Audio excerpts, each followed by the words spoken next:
నన్ను మీరు మరుగుపరిచి మీరే నిలువబడి మీరే నా నోటికి బోరగా ఉండి మాట్లాడి మహిమ ఘనత ప్రభావాలు పొందమని మా ప్రభువును రక్షణ జీవాత్మ చేసే నామంలో ప్రార్థన మిక్కులతో సమర్పించుకొని పొందుకుంటున్నాను తండ్రి.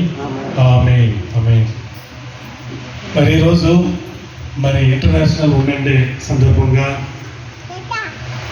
మన సంఘంలో ఉంటున్న ప్రతి స్త్రీ తల్లికి కూడా ప్రత్యేకమైన వందనాలు, శుభాకాంక్షలు తెలియజేస్తున్నాను. ఈరోజు ప్రపంచవ్యాప్తంగా అంతర్జాతీయ మహిళా దినోత్సవం జరుపుకుంటున్నారు.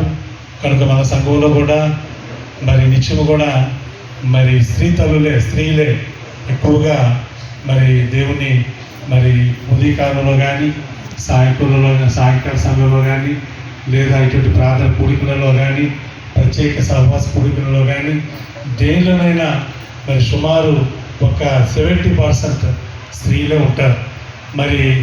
చేరిన ప్రతి ఒక్కరిని పేరు పేరున దేవుడు దీవించి ఈ యొక్క అంతర్జాతీయ మహిళా దినోత్సవం సందర్భంగా ప్రతి ఒక్కరు కూడా పేరు పేరున సంఘం తరఫున కమిటీ తరఫున శుభాకాంక్షలు తెలియజేస్తూ వాక్యపట్నంలోకి వెళ్దాం. ప్రియమైన దేవుని బిడ్డలారా, ఈరోజు నాకు ఇవ్వబడిన లేఖన భాగాలు ఇప్పుడే చదవబడి ఉన్నాయి. అంశం ఏదంటే విలపించు ప్రవక్త అనే అంశం.